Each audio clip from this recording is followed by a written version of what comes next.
At Eastonic.live, as we said yesterday, we do not have a belief that it is necessary to attack people or to tarnish people in this stupid, endless pursuit of misguided pursuit of finding the bad guy, finding the bad person.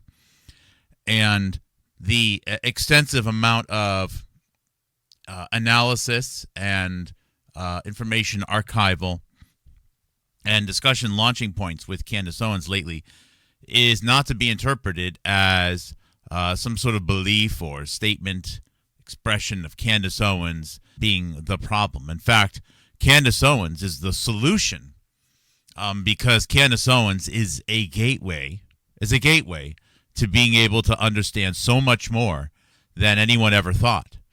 The way it is that there are really no professional analysts in this world of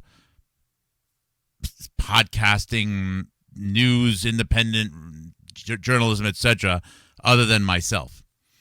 That's a statement. That's a fact. Not one other person in this field has ever worked professionally, has ever led a company of almost 100,000 people for competitive intelligence analysis or a product marketing function, much less a tech company.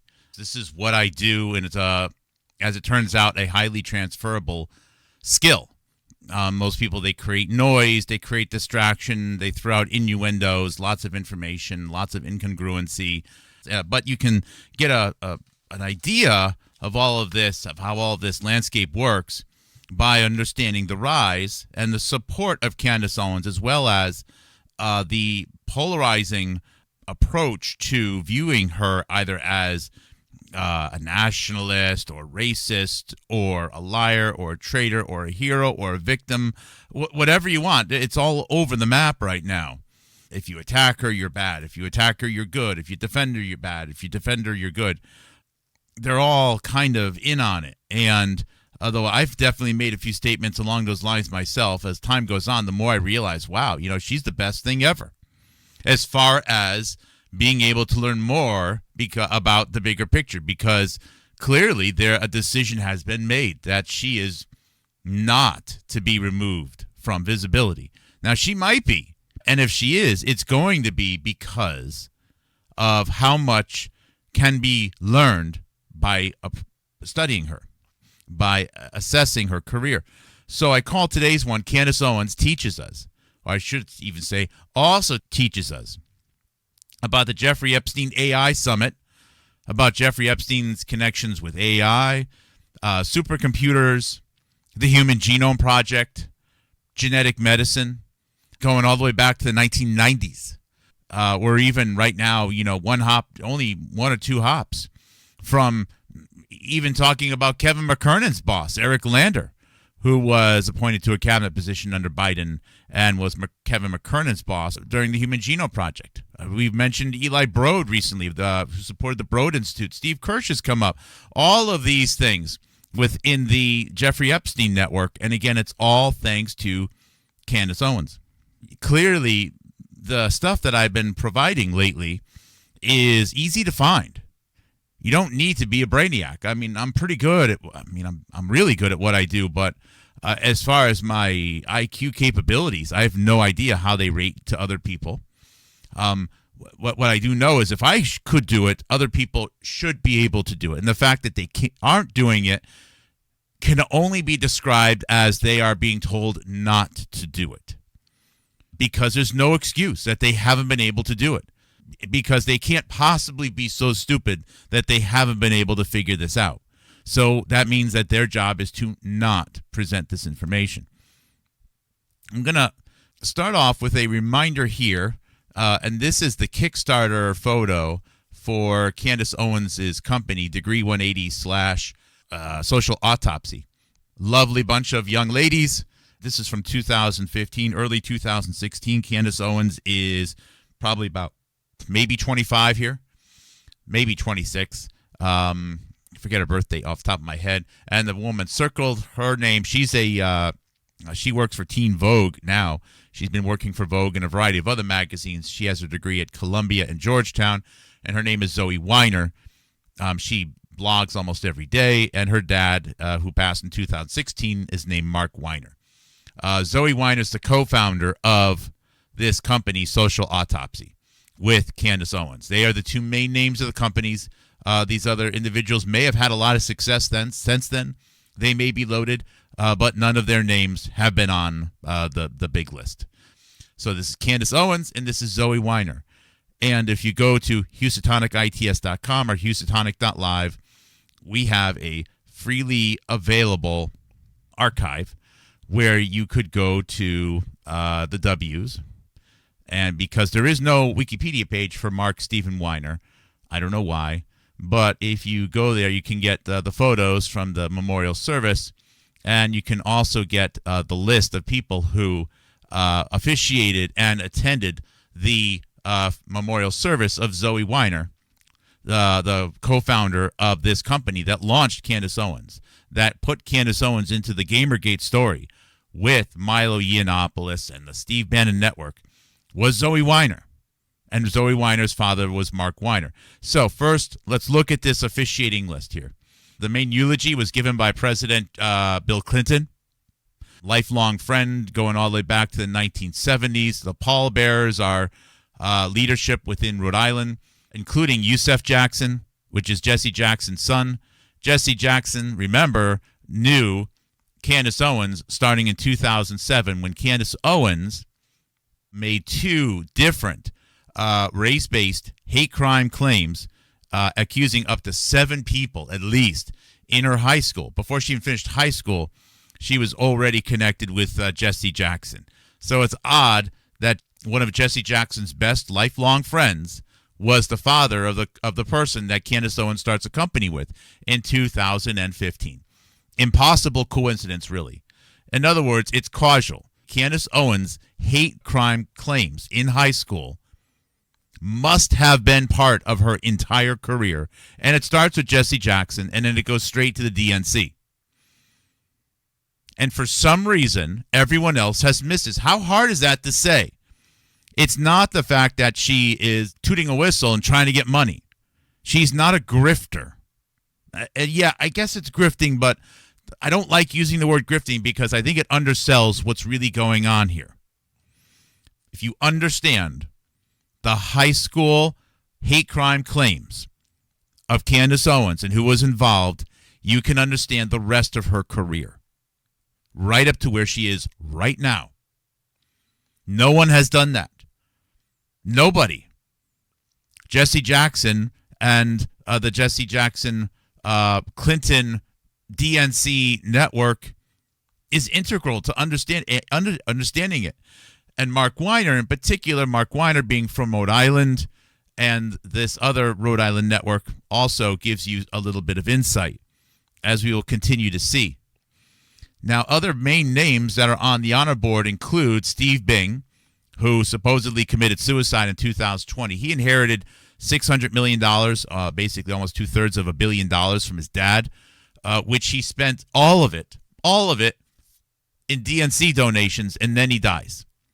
And at the time that he dies with $300,000 cash, only a week after his girlfriend dies. And then he's gone. How about that? It's almost as if the job is to take the money and give it to the DNC and then retire comfortably somewhere else. Did he fake his suicide? I think it's possible. He had no kids. But look at the rest of the list. Ron Burkle. Ron Burkle worked with Jeffrey Epstein regarding this Radar magazine. He's on there. Ron Burkle is also pretty in deep with Harvey Weinstein and the rest of those networks. Who else do you have on there? You have a big time Bill Clinton supporters, James Carville. Again, this is the father of the person that Candace Owens starts a company with. These are all of Candace Owens' connections. If you hear that Candace Owens worked at a private equity company in New York City, the most likely candidates are either the Clinton Foundation or one of several equity funds managed, and they are related to prisons, albeit Yusef Jackson, the son of Jesse Jackson. All of this is available. No one else can get there because their job is to not get there, to get you thinking about, how does the what type of eggs some guy likes who came onto a Candace Owens show once, who's connected to nothing. I mean, they have you so far into the weeds about nothing. Weinberg's, Terry McAuliffe, the governor of Virginia's there. The same governor that was there governing Virginia during the whole Charlottesville story, the same Charlottesville time where Candace Owens does her real final breakout and starting doing her own videos. But last but not least is another name on here, Stephen Levy. Now, I don't know how common the name Stephen Levy is, but I'm willing to bet that Stephen Levy is this man, born 1951, who is one of the most well-known journalists at Wired magazine covering cryptography, cybersecurity, privacy. He wrote the book Hackers in 1984. He writes about artificial intelligence, AI. He wrote the book Facebook, The Inside Story. Stephen Levy's work was actually used inside the most recent RFK Jr. book. He wrote the whole story about Bill Gates and one of the Bill Gates funds and the Bill Gates Vaccine Research Institute. No, that wasn't the vaccine research. One of the vaccine funds was one of the big references in the RFK Jr. book.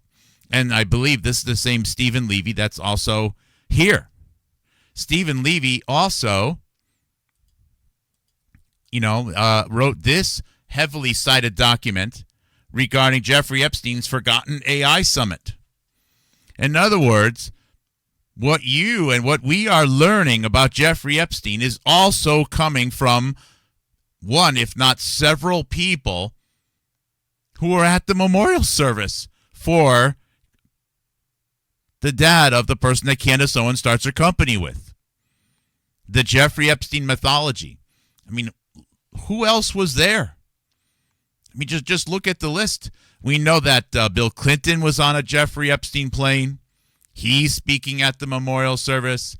Hillary Clinton is actually walking down the aisle beside the coffin. We know that Stephen Bing was on one of the Jeffrey Epstein planes. I think Ron Burkle was connected to one of the Jeffrey Epstein planes. Stephen Levy is writing about Jeffrey Epstein. And there are several other names on here which are directly or indirectly Jeffrey Epstein related. It's absolutely bananas. On this subject here, I titled this one, and I don't want to go too long. I just felt like I needed to do a little bit of this morning. Candace Owens teaches us about Jeffrey Epstein AI Summit, insider trading, and more. I've been reviewing lately, highlighting how Candace Owens was interviewing Steve Bannon on the U.S.-Mexican border on August 4th, 2019, only 5 days before Jeffrey Epstein definitely didn't kill himself, or did kill himself, or whatever. I don't know. Either way, and only about 4 weeks, yesterday I said 3 weeks, but 4 weeks after Steve Bannon did the last live recorded interview, shouldn't say live stream, but it was recorded, of Jeffrey Epstein. Now, some people lately, Jason Burmis, I watched his show yesterday, have brought into question whether or not that interview ever really happened. The teaser that was released for it shows Steve Bannon and Jeffrey Epstein in different video shots, and I think it's possible that the interview didn't happen at all.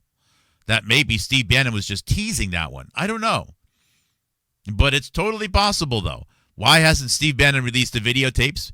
Maybe because it didn't happen at all. That's actually a very simple, parsimonious explanation, and I'm willing to accept that one. Either way, Steve Bannon did make the claim that the interview did happen just before Jeffrey Epstein was taken into custody, which was, I think, second or third week of July of 2019, and 3 weeks before Steve Bannon then goes to the border to have a discussion with Candace Owens, and then Jeffrey Epstein, after getting into custody, dies on August 10th, 2019. Anyways, Candace Owens, her interactions with Steve Bannon are very much lined up with other actions, main events happening to Jeffrey Epstein. It is what it is. Of course, one of the among the most frequent people who had run-ins with Jeffrey Epstein include Harvey Weinstein, and Candace Owens is the last person to interview Harvey Weinstein, or the only person to interview him in like 8 or 9 years. And those interviews happened in early of this year, 2025.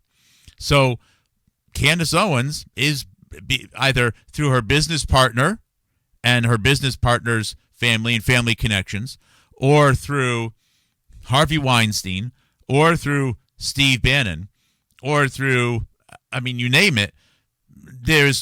She's one hop away from Jeffrey Epstein in like 4 or 5 different directions. She's also, at least once, or at least several times, I think, interviewed Trump, and Trump supposedly is also a Jeffrey Epstein associate, although Trump claims to have disowned them, but so is everyone else.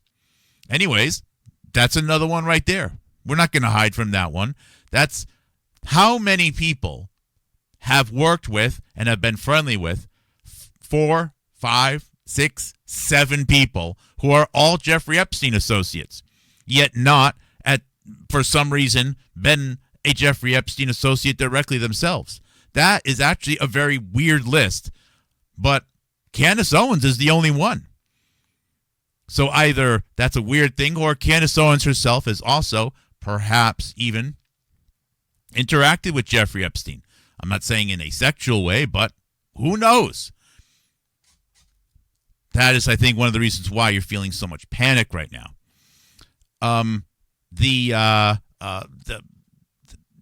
This stuff regarding Jeffrey Epstein, you can check it out yourself. There's also, let us not forget, you can go to Politico. Here is Eric Lander, boss of Kevin McKernan. There was a whole lot of discussion about Eric Lander, and I guess in 2012 had some meeting time with Jeffrey Epstein. I promise you, this is not the only meeting time that Eric Lander had. Because, I mean, Eli Broad, the Broad Institute, funded by Eli Broad, is where Eric Lander was working. And there were I know he was at MIT, but there's Harvard labs that were funded by Epstein. And Epstein's funding with these labs and with computing goes all the way back. Let's see here. In fact, here is the obituary, one of the obituaries and memorials for Seymour Cray of Cray Computers, who had died in a odd car accident. I mean, it wasn't that odd. It was one of those where you merge and exits, and it could have just been bad luck. Most likely was, but still, it has to be called into question. And I mean, he survived the car accident, but he died on an Air Force base. He died in 1996 out in Colorado after having moved.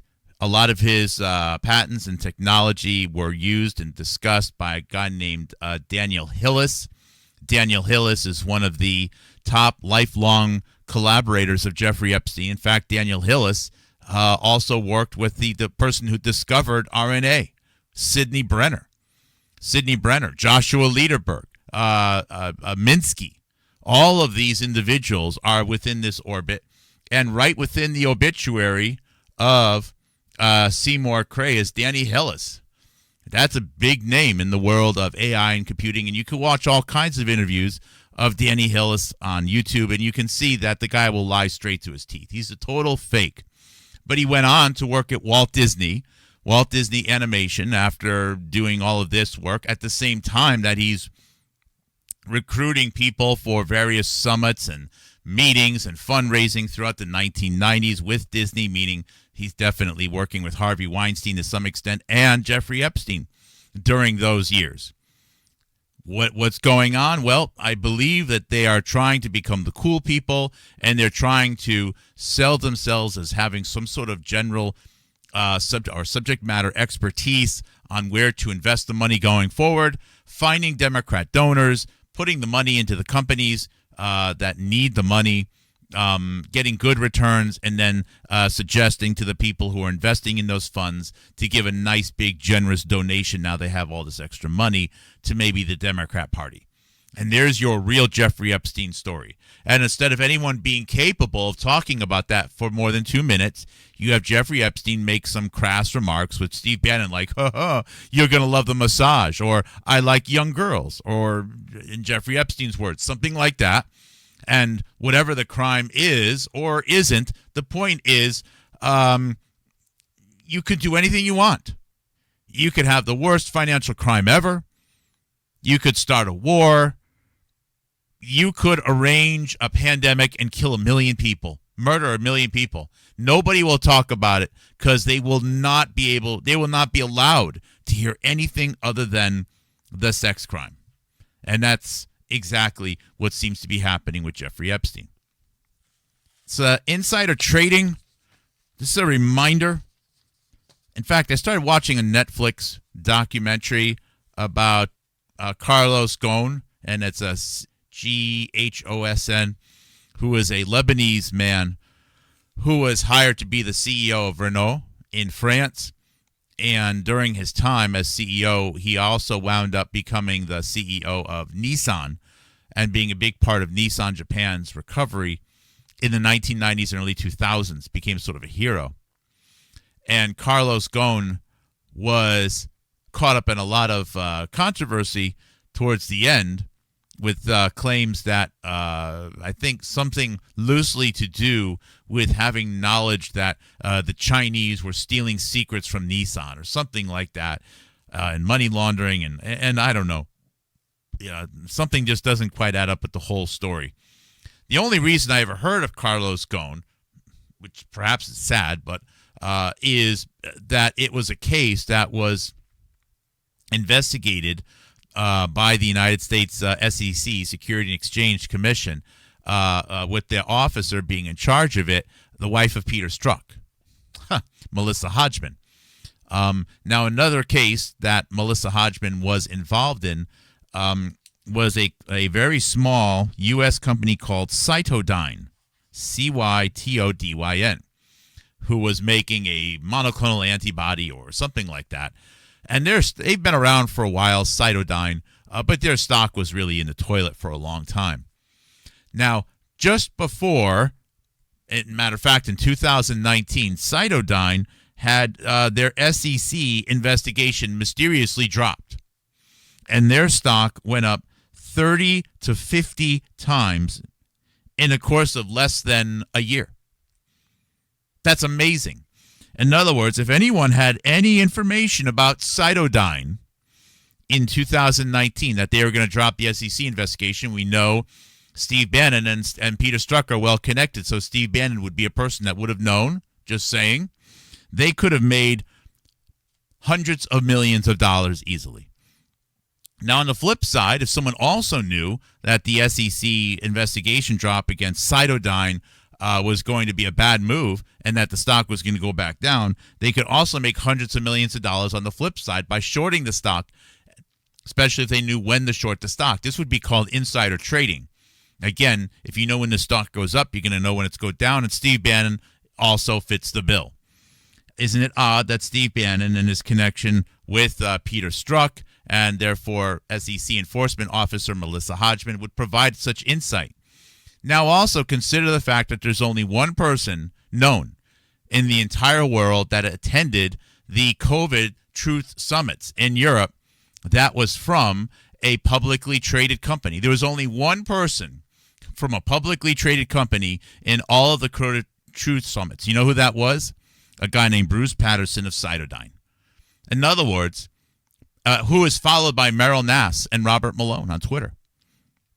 In other words, the entire COVID Truth Freedom Summit, Steve Bannon, the rest of the fakes and liars are connected with officers at the SEC where they can get all the inside trader information or more than enough to make several $100 million or $1 billion, which is necessary to be able to buy fake PayPal, fake Patreon, and fake Substack accounts, and fake Buy Me a Coffees, and fake Super Chats in order to create a fake movement online of people who seem to actually have more concern about the feelings of Candace Owens and Candace Owens whistleblowers than they do about the murder of 1 million people during COVID. The only reason why there is a perception that there is more concern about the feelings of Candace Owens and an unwillingness to even consider the possibility that Charlie Kirk wasn't killed, even though Charlie Kirk's parents are acting like he wasn't killed, and his wife is acting like he wasn't killed, and Turning Point USA is acting like he wasn't killed, and the FBI is acting like he wasn't killed, is if you had several $100 million to buy fake books, fake Amazon books, fake Super Chats, fake PayPals, fake Twitter boosts, fake followers, and so on and so forth, through money which was laundered, probably starting with insider trading. And isn't it odd that Steve Bannon of Goldman Sachs and whoever else, maybe the rest of the officers related to, my goodness, do I actually have that one open as well? That would be cool if I had a window open for that. Related to Jeffrey Epstein. Wouldn't it be amazing if it was just all one simple picture? I think you can get a pretty good idea of what's going on just by going through the list of people who attended the memorial service of Mark Weiner. Probably one of the reasons why people who don't want you to talk about it at all seem to want more money through Substack and through Patreon and PayPal and the Buy Me a Coffee. Anyways, if you like this video, like and subscribe. Again, we are on fire here. I did the math yesterday, as you saw. I am gaining a whopping 19 followers a month. Almost every single person that subscribes to my channel is also unsubscribed. I think it's happening automatically. So at the current rate, we are on pace to hit 10,000 followers by the year 2060, maybe 2059. Given my age, I may not be alive by then, but one can only dream. And what else? I mean, there's other people who are already up to 140,000 followers receiving $10,000 in Super Chats, even though they didn't have a single video made up until 3 months ago. It's almost as if they're being supported by several $100 million, which was made available to this entire network through insider trading. Oh, well, I guess no one wants to talk about it because that's how they make their living. I'm just going to get back to doing whatever it is I'm doing here. I appreciate the support. I appreciate all the shares. It is what it is. All right. I'm just having that kind of a mood this morning. All right, guys. Thank you very much. Mark Kulak, Houstonic.live. It is Monday, December 29th, 2025.